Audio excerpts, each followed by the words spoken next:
साथियों, मैं किशन राज भील आज एक शोचनीय घटना पर बात करने जा रहा हूं। आपको बताऊंगा कि एक कैसे एक घटना घटी और जिसका मैं एक खास अहम हिस्सा रहा हूं। ऐसा समझे उसमें मेरा 90% से भी ज़्यादा मेरा अहम हिस्सा रहा और उस घटना में किस तरीके से मेरे साथ मतलब धोखाधड़ी हुई वो मैं अभी आपको बताने जा रहा हूँ।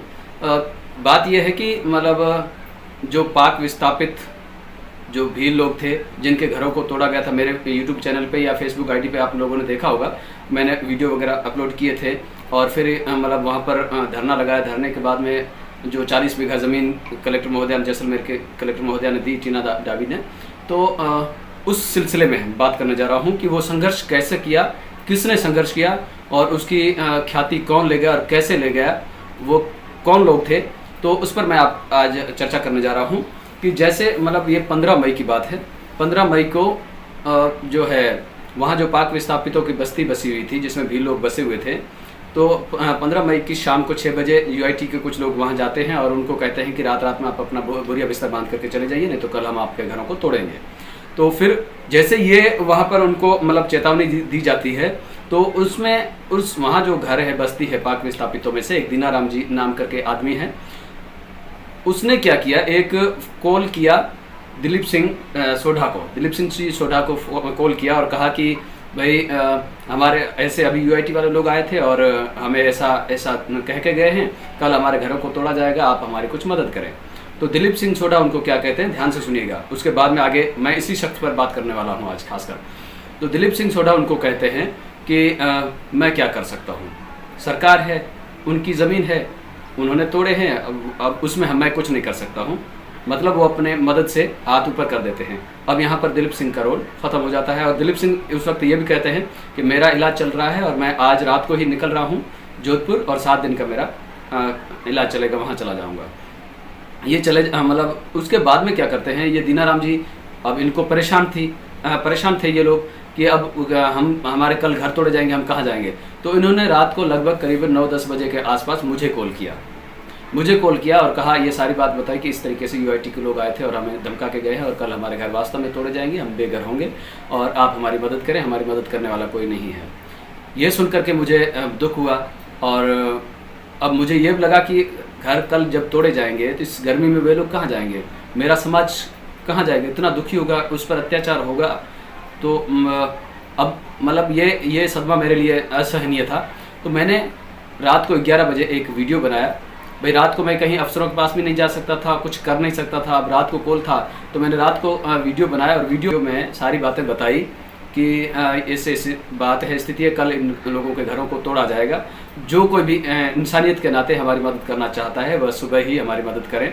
फिर वो वीडियो मैंने मेरे YouTube चैनल पर भी अपलोड किया, Facebook आईडी पर भी मैंने अपलोड किया और जो मीडिया बंधु मेरे दोस्त हैं या फिर जो मेरी जानकारी से बाहर है लेकिन मीडिया कर्मी हैं, उन सभी को मैंने वो वीडियो WhatsApp के माध्यम से सेंड किया और लगभग काफ़ी लोगों को मैंने कॉल भी किया कि कल जो है ऐसा अत्याचार होने जा रहा है पाक विस्थापित गरीब भीलों के साथ में, आप लोग हमारी मदद करें।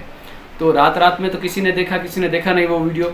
और जैसे दिन निकला तो मैं 9 बजे वहाँ पर, जिस बस्ती से मैं रहता हूँ भील बस्ती में, यहाँ से वो लगभग 8-9 किलोमीटर दूर है, तो मैं वहाँ 9 बजे पहुँचा और फिर वहाँ पर मैंने जो है उन लोगों की बाइटें लेने लगा कि आप लोगों के घर कैसे आप लोगों को धमकी दी, किसने दी, क्या कहा, वो सारी मैं रिकॉर्ड कर रहा था।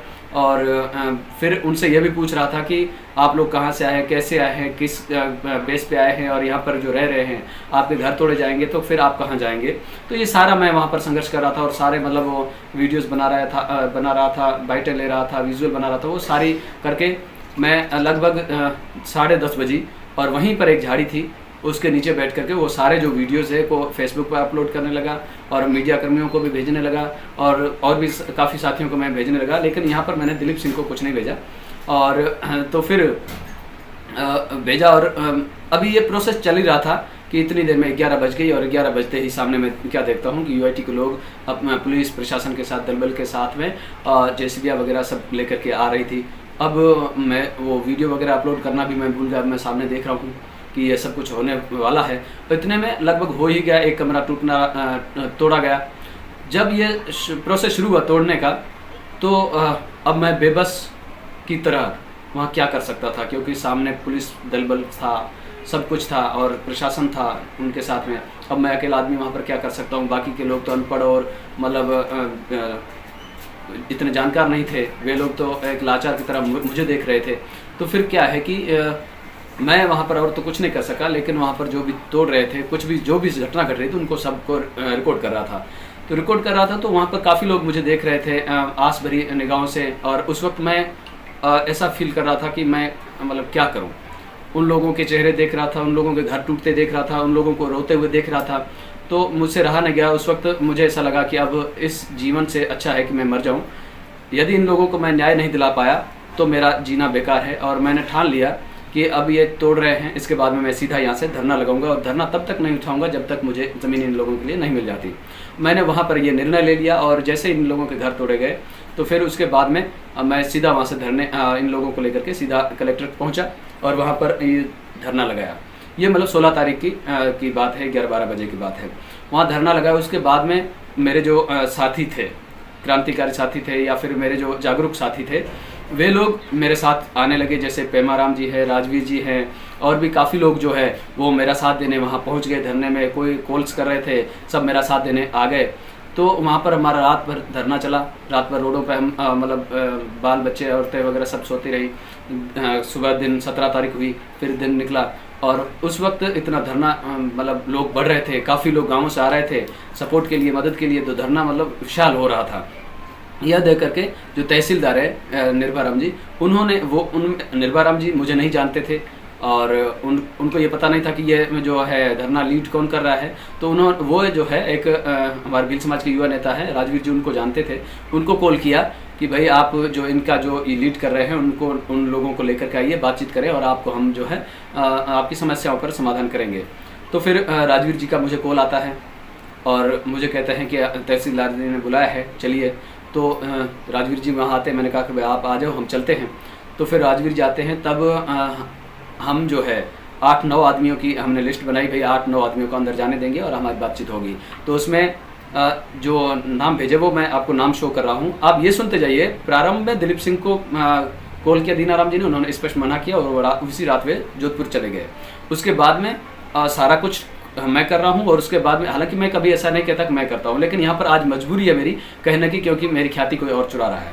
तो फिर मतलब ये साथी जो मेरे साथ दे रहे थे, तो उसमें क्या हुआ कि मतलब मैंने 7-8 नाम लिखे, वो नाम आपको बताता हूँ। उसमें भी कहीं दिलीप सिंह का नाम नहीं था। वो थे, एक राजवीर जी थे, एक मैं था, एक पेमाराम जी थे, एक सरपंच चेतन जी थे, एक पूर्व पार्षद नाथुराम जी थे, एक भूराराम जी थे, और एक दीनाराम जी थे, और एक डॉक्टर भागचंद जी जोधपुर से थे, और एक जो है उन पाक विस्थापितों में एक दीनाराम जी और एक मतलब भावन जी थे। ये 9 नाम हमने लिख करके दिए, और उनसे हमारी बातचीत चली। वहाँ पर निर्भयराम जी तहसीलदार से हमारी 3 घंटे बातचीत चली। उस बातचीत में ये तय हुआ कि आपको 7 दिन के अंदर ही हम जगह दे करके आपको बसाएंगे, तब तक यहाँ से धरना उठा करके आप रैन बसेरा में लेके जाए, वहाँ आपका खाना पीना सब कलेक्टर करेगी। ये 3 घंटे जब बातचीत चली, हम सहमत हुए। तो हमने कहा भाई ये आप बात कर रहे हो, हमें कलेक्टर से भी मिलाइए, हम कलेक्टर से भी ये बात करें, उनसे मुख से भी सुनना चाहेंगे क्या ये सही है या नहीं। उसके बाद में हमें कलेक्टर के पास में ले जाया गया। वहाँ पर कलेक्टर से भी हमारी घंटा भर वहाँ पर बातचीत चली। जब पूरा मामला सही हो गया, हमारी मांग को सही से समझा गया और आश्वासन हमें पूरा मिला, तो हमने वहाँ पर डन किया। और उसके बाद में जब हमारी सहमति मिल गई तो कलेक्टर महोदय ने एक पूरी मीडिया को बुलाया, और मीडिया के सामने कलेक्टर का जो एक मीटिंग हॉल होता है उसमें कलेक्टर खुद बैठी, और हमारे कुछ 100 लोग बुलाए गए वहाँ धरने से, और सभी वहाँ बैठे। और वहाँ पर जो हमारा है मतलब संपूर्ण मीडिया वाले भी थे। वहाँ पर जो कलेक्टर महोदया से हमारी जो हुई थी समझौता, वो कलेक्टर महोदया ने मीडिया के सामने सार्वजनिक किया। वो सारे वीडियो मीडिया पर है, नेट पे है, टीवी पे चले, न्यूज़ में चले, उसमें भी आप देखेंगे तो दिलीप सिंह कहीं नहीं थे। जब हमारा समझौता हो गया, हमने सारी बात डील कर ली। उसके बाद में हमारा धरना वहाँ से उठ करके रैन बसेरा गया। वहाँ पर हमारा धरना चलता रहा, हम संघर्ष दिन रात करते रहे। धरने के 5 दिन बाद दिलीप सिंह आते हैं, और उस आने के बाद में वो बढ़ चढ़ करके अब हमारे साथ मतलब वो मतलब जुड़ना चाह रहे थे, उसमें मतलब काम में आगे बढ़ चढ़ करके काम कर रहे थे। तो हमने भी सोचा भाई चाहे वो सोडा है, राजपूत है, लेकिन हमारी यदि मदद कर रहा है तो हमें कोई दिक्कत नहीं है। हमने उनको सम्मान ही दिया, हमने उनको अपने साथ रखा। ये हमारी भूल हो गई, मतलब ठीक है, हमने उनको सम्मान दिया। लेकिन उसके बाद में क्या हुआ, जैसे ही हमें जगह मिली, हमें वहाँ बैठाया गया, उसके बाद में दिलीप सिंह जी, एक कोई संस्था है, उनमें एक कोई हरिओम नाम से भी आदमी है, पता नहीं उनकी संस्था या फिर वो किसी संस्था से हैं, उन लोगों को लेके आया और अब मुझे और गुरु जी को और दीनाराम जी को बुलाया कि हम लोग आप लोगों की वहाँ जो घर हैं उनकी मदद करना चाहते हैं, उनमें कुछ ईंटें वगैरह कुछ चदरा वगैरह हम दे करके उनका घर बनवाना चाहते हैं। तो हमने कहा भाई ये अच्छी बात है, वे लोग बर्बाद हुए हैं, गरीब लोग हैं, उनकी आप मदद करें, गर्मी है जल्दी बन जाएगा, नहीं तो वे कब पता नहीं कब बनाएंगे, आप मदद करो, इसमें कोई दिक्कत नहीं है भाई, हम तो ये चाहते हैं। तो इन्होंने क्या किया, वहाँ पर कुछ लोगों की ईंटें वगैरह देना शुरू किया और कहा कि आप मकान बनाएं। और उसमें क्या ये तय हुआ कि आप पत्थर वगैरह आप अपना लेके आएंगे, आप मजदूर भी अपने लगाएंगे, एक कारीगर की जो हाजिरी हम देंगे, और जो ऊपर के चदरे और 2 सपोर्ट हैं ये कुछ हम देंगे, सीमेंट के कुछ चदरे देंगे। और फिर अब देखिए सारा काम हम ही कर रहे हैं। चदरे वगैरह देने के बाद में ये जब 2 मकान तैयार हुए तो कल शाम को ये जो है आदमी मतलब दिलीप सिंह जी, ये अपने कुछ राजपूत और वो लोग लेके जाते हैं अपनी संस्था के, रात को 8 बजे जाते हैं अंधेरे में। उसमें हमारी समिति जो थी 8-9 आदमी थे जो संघर्ष करता थे, हम जिन लोगों ने ज़मीन दिलवाई, ये संघर्ष किया, उनमें से कोई आदमी नहीं था, किसी को कॉल भी नहीं थी। और ये रात को वहाँ जाते हैं और वहाँ जा करके उन कमरों का जो है मुहूर्त करने के बहाने वहाँ मूर्तियाँ रखते हैं और वहाँ पर एक बैनर लगाते हैं और नारे वारे लगाते हैं। और वहाँ के जो लोग हैं वो अनपढ़ है, उनको पता नहीं कि ये क्या लिखा हुआ, हालांकि दूसरा लिखा हुआ इंग्लिश में। तो उन्होंने सोचा भाई ये जो है इन लोगों ने हमें ईंटें वगैरह दी है तो उनके लिए अपना नाम वगैरह होगा, ये फोटो वगैरह खींच कर आगे भेजेंगे, इनको शायद उन पर ज़्यादा पैसा मिलेगा, वो करेंगे चाहे। तो उन लोगों ने इनका कोई विरोध नहीं किया क्योंकि वो समझ नहीं पाया कि ये क्या हो रहा है। तो उन्होंने नारे वगैरह सब लगाए। अब मैं आपको बताऊँ कि यहाँ पर दिलीप सिंह ने किया क्या। दिलीप सिंह ने वहाँ पर जो बैनर लगाया उस बैनर पर लिखा लैंड अप्रूवल वर्क बराबर दिलीप सिंह सोढ़ा। इसका अर्थ हुआ कि जमीन दिलाने का जो संघर्ष जो काम किया है वो दिलीप सिंह सोढ़ा ने किया, अर्थात दिलीप सिंह सोढ़ा ने ये जमीन दिलवाई है। अब यहाँ पर देखिए दिलीप सिंह सोढ़ा ना तो संघर्ष समिति में है, ना धरने में है, ना इनके कहीं इसमें है। जब हमारे समझौता हो गया, जमीन हमें मिल गई, हमने ले भी ली, उसके सारा बाद में 5 दिन बाद में आते हैं और ये वहाँ पर कुछ ज़्यादा आगे पीछे होकर के मतलब भामाशाहों की मदद करने के बहाने वहाँ पर लोगों से संपर्क में करके और रात को ये जो है रात के अंधेरे में ये वहाँ पर ऐसा लिख लेते हैं और वीडियोग्राफी करके फ़ोटो करके खींच करके वो भेज देते हैं और वायरल करते हैं कि ये जो है ज़मीन दिलीप सिंह सोढ़ा ने दिलाई है। देखिए ये होता है हमारे साथ अत्याचार। संघर्ष किसने किया, ख्याति कौन ले रहा है, ज़मीन का मालिक कौन बन रहा है। अरे दिलीप सिंह जी, हम भाई अपने भीलों की हमने लीडरशिप की है, हम भील ही लीडरशिप करने वाले हैं। जब हमने ज़मीन भी ले ली, हमने सारा कुछ कर लिया था, तो फिर आपको ये करने की क्या ज़रूरत थी। आपकी मानसिकता को हम समझ चुके हैं। और दिलीप सिंह जी, आप हमारी भावनाओं से खेले हो, हमने आपको सम्मान दिया, लेकिन आपने हमारा संघर्ष सारा हमसे चुराने का प्रयास किया, असफल प्रयास किया, और आपने अपनी मानसिकता का प्रदर्शन कर दिया है। हम आपसे अभी भी विनय करते हैं कि ऐसी हरकत ना करें, हमारी भावनाओं से ना खेलें, जो आपसी भाईचारा होता है वो आप उसको नुकसान ना पहुंचाएं। हम आपसे विनय करते हैं दिलीप सिंह जी, आपने हमारे साथ बहुत गलत किया है।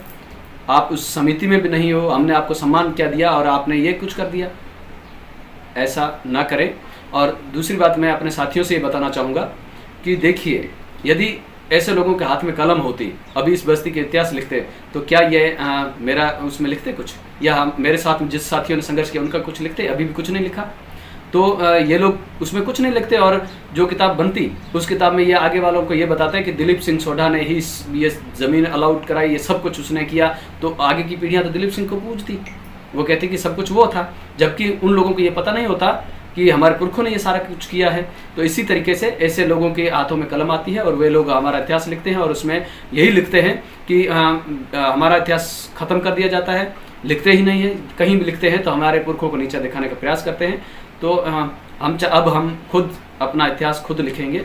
दिलीप सिंह जी, हम आपसे पुनः कहते हैं कि आपने अपनी मानसिकता का प्रदर्शन कर दिया है, अब आप ऐसा ना करें, हम आपसे विनय करते हैं। आपने हमारी भावनाओं के साथ बहुत छेड़खानी की है।